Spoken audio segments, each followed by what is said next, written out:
what's up, guys? It's Craig Syracusa. Welcome to another episode of Walk in Faith. This is the second part of this important series with Ali Landry and Alejandro Monteverde. Stay tuned for a new episode of Walk in Faith.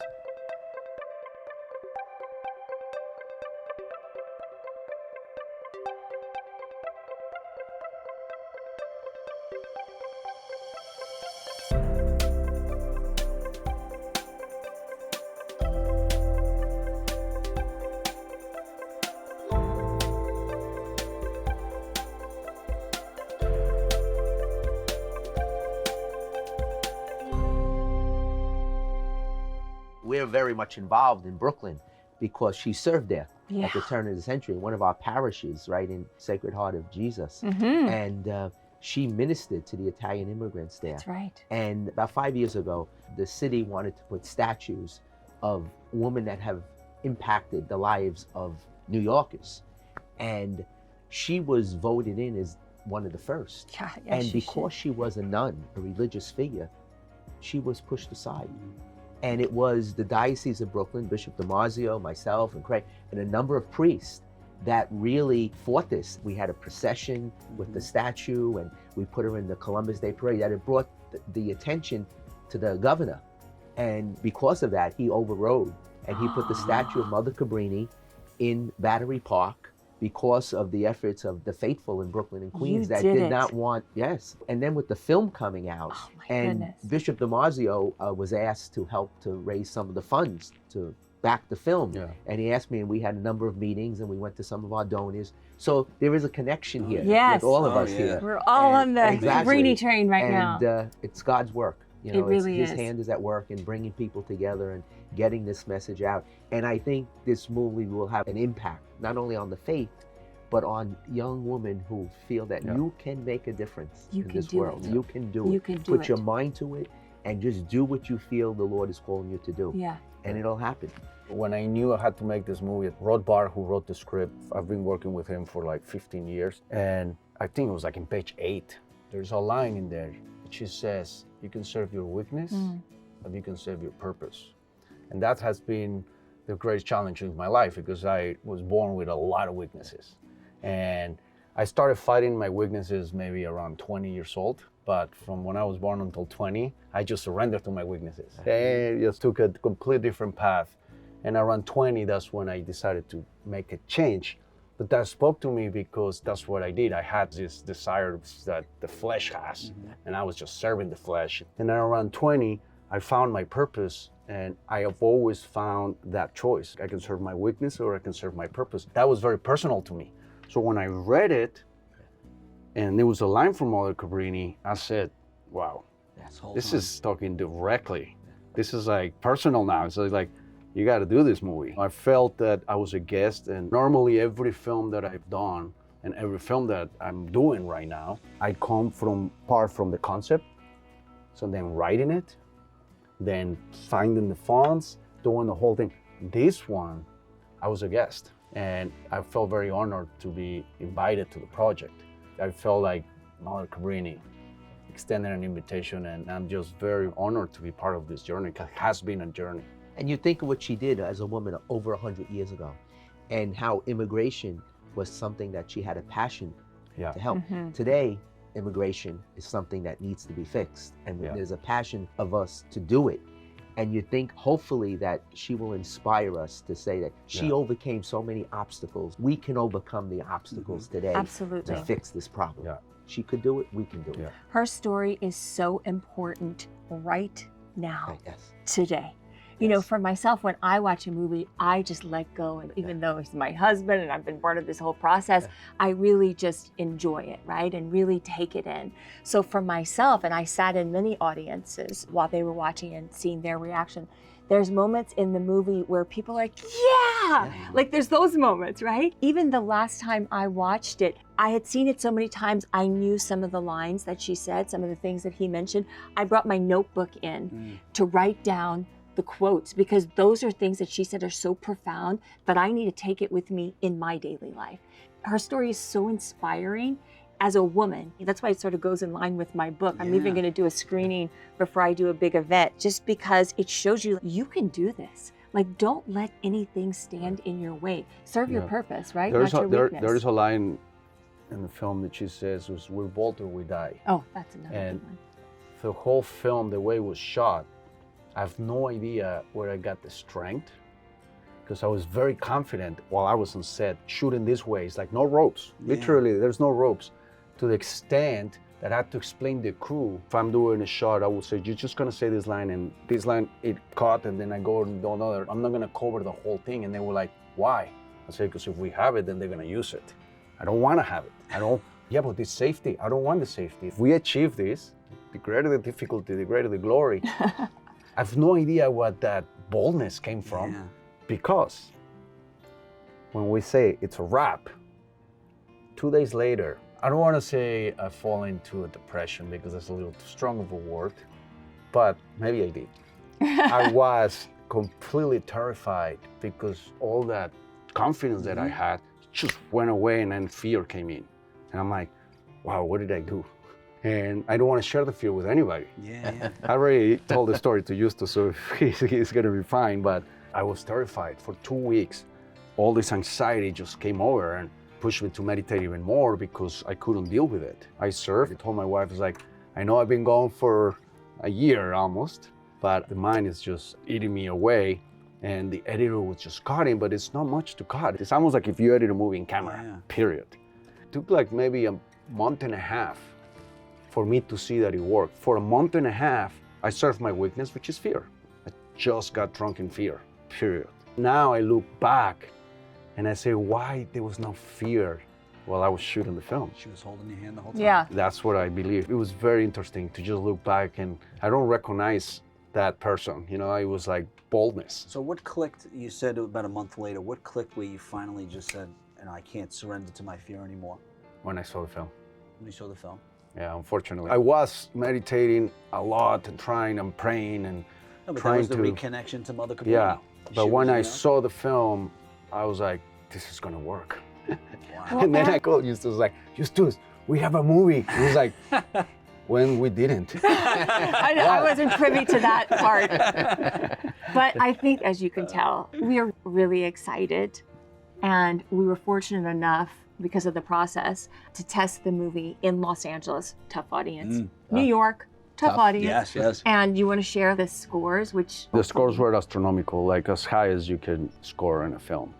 And that also gave us a lot of confidence, because then, yes, when I saw that there was a movie, the anxiety and the fear went away, and to be tested with audiences that are very opinionated, especially the one in New York. Faith-based audience. Sure. And this is like just audience. This is the real deal. Right? New York, there's a lot of producers that say, look, you can test all around the world, it's okay. All we care is the numbers in New York City. Those are the real numbers. You're right. The audience in New York, they're tough. And honest. We pray that this movie takes off.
So now, what's the process? You're going to test it. I know you mentioned you're going to the Vatican, but like, what's next? Like, so right now, as we speak, some of the big studios are watching the film, and we're going to find out which one is the right partner for the film, and then we'll get a release date.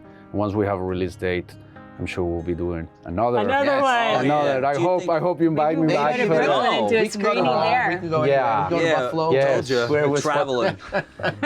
Hey, anything you need, especially the space, if you want to test it, if you want to meet with the bishop's clergy, we want to help, we want to participate. Yeah. Bishop DiMarzio, he just watched the film. He told me the other day we were on the phone, and he said, let him know. He's an Italian accent. Let him know. We want him to come to New York. We'll do whatever, So And he's he's worked nice. with immigration his whole priesthood. Great. And Amazing. he has a passion for this, and he's really behind this movie. And he's a man of faith, like Good. all of us. You know, we gotta do what God calls us to do, That's and right. not be afraid. Let go, let God.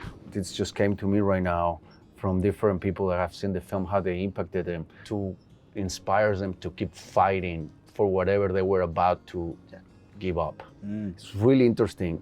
I have heard that comment a lot. They're like, oh, I was about to give up fighting for this, or I was about to give up doing this. It was too much for me. And then I see this film and it inspired me. And that's, to me, the movie should begin when it ends. And that's what happened to me with Schindler's List. When the movie finished, completely reprogrammed me. I was like, well, that film is one of my most favorite films. And it's beautifully shot artistically, obviously black and white. It happens to be. And it was funny because when we tested the film, a handful actually, that they don't know each other, they ask you, how will you comp this movie? Like with which other two films? And there were a couple of people, which for me was very funny. Is one person say, this is Schindler's List meets Les Mis. I say, oh, okay. And I can see why. Les Mis is a musical, but because of the choreography, and Schindler's List also because of that feeling, provokes that question in you. The impact, like we don't know the projects in the book and who you're in, because you're saying about giving up, and we think about, oh, I was going to give up on, but some people are struggling, really struggling, and they see a movie or they hear something, and it reminds them that they're loved by God, and it can completely change the next step or what they were maybe about to do or participate in. This is Mother Cabrini, the first American saint. Yes. And I didn't know even that she existed. I myself have never even heard of her. So this is one of the stories about one of the most powerful women. Yes. Of what she did for social justice, for immigration. And she was the first American saint for women. Yes. She was the voice of women. Inspiration. And nobody knows who she is. It's like a forgotten saint. And it's just incredible when we saw all this footage about her canonization. Actually, the other day, we didn't know this. This is a really good story. We finished shooting in Rome, in the parts of Italy. We go to the Vatican on the tour like at 5 in the morning, and there was nobody. And we're walking around, and then we look up, and in one of the corners, I mean like prime real estate at the Vatican, at the top. I think there's only 4 corners, that's it. It's like 4 or 5 corners. The corner is a statue of Mother Cabrini. Oh, wow. We didn't know that. And we're like, is that Mother Cabrini? It's like, yeah, because of the, and then we went online, and it's like, that's her. So she got a spot at the Vatican. It's just really interesting that many people don't know her story. And I'm talking about inside the Catholic Church too. It's like, oh, what's the movie? It's like, now I won't even bother saying it's the life of Mother Cabrini. I just first start, and then at the end I say it, and then like, oh wow, I've never heard of her. So we plan on, when the movie is released, to show it in all of our schools because she ministered in Brooklyn. But to inspire the young people, you know, to say that this saint walked in our streets and worked in our parishes. That's an inspiration for them, young women, right there, for young girls, for immigrants, you know, that you can make a difference. Yeah. We're looking forward to this. Yeah, like I said, we want to help in any way possible. And then one other thing before we end, Chris Macchio, he's a good friend. Was he good on camera? It's great.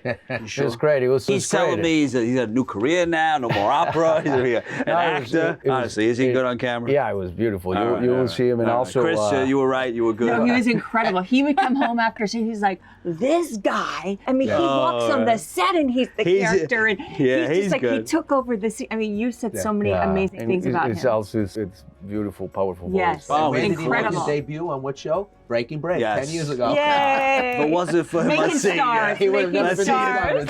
Yeah, Monsignor. If you get a contract with Monsignor, though, he owns Chris for the rest of his career in life. But 15%. Yeah, he's a man of faith. He's great. So, really, he really is. But honestly, thank you so much. Thank you, thank you. And anything we could do to help you with the film and I'm gonna start cooking. I'm gonna start looking for the cookbook. with the Definitely. Come back again. We'll go to your house. We'll prepare a little meal. Yeah. Oh, let's We'll have do a little that. book But signing. she's also a cook. I eat. I am, but I'll eat the I'm food. not really skilled in the Italian cuisine. So I need some tips. did the show, produced the show, and figured he's gonna make me a nice meal.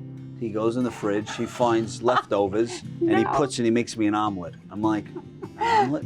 An omelet? I was like, what is this? I want steak and lobster. You don't have to go shopping. You can open your refrigerator. Yeah. And you Yeah. can create something And see from what's what's there. I didn't take it Waste that way. not, want not. I didn't take it that way. I figured, he wanted I like the that producer of the idea. show, the writer of the So we're show, gonna he's do gonna a give me a show good when we meal. come out. Again. Yeah, we'll that'd do be that. fun. You're home. That Should would do be one with really the wine pairing. Oh, Okay. okay. We're just going to add all our favorite things. I request Wine Italian. You want something really fancy Okay. and I want gourmet. eggs. And you want a I don't want wine eggs for pairing. dinner. You I'm get the sorry. wine. No, like with every dish with the wine. Yes, and, exactly. Make us, Sommelier. I want some why not? coffee, Throw some that really in. good Yeah. coffee. This was wonderful. Oh, so Yeah. fun. I feel like we could Thank just you. spend the rest of the day just chit-chatting, hanging I out. look forward to Yeah, working yeah. again and meeting with you guys and Yeah. really working together to bring people to Christ. Well, through thank our you, thank gifts. you. Well, thank you guys so much. Thank you, you. Monsignor. Guys, thank you. Guys, I hope you enjoyed today's episode of Walk in Faith. Always remember, you have the ability to inspire and evangelize through your words and actions. God bless you.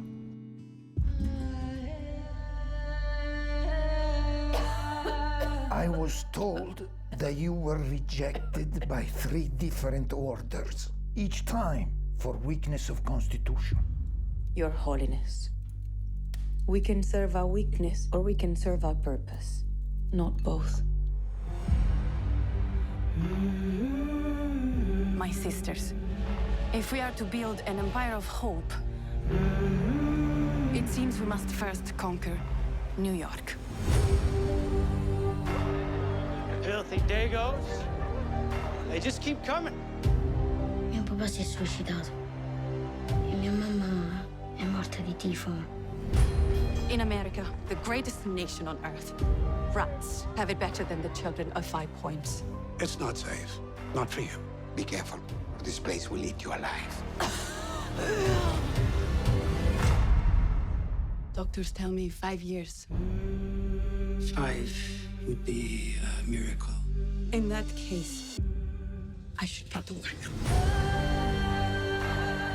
I need an orphanage with more room, where my children can be children. I'd like you to keep your crime and your filth out of this neighborhood. The mayor will find a way to get you out. You have an election coming up, do you not? I believe I'm being threatened by a nun. You have swatted the hornet's nest. Get out, Dagos! Go! I want the best hospital for your people and for mine. We have to show America we are all people of dignity. This project is overly ambitious, perhaps unrealistic. We are bold, or we die. This is how I learned to live in America. Cabrini, you would have made an excellent man. Hey everybody, it's Craig Syracusa. I'm the host of Walk in Faith, and I'm also the executive director of the Emmaus Center. If you would like to find out ways that you can contribute and help us bring the Word of God, help us evangelize, please log on to emmausbrooklyn.org for more information. God bless you.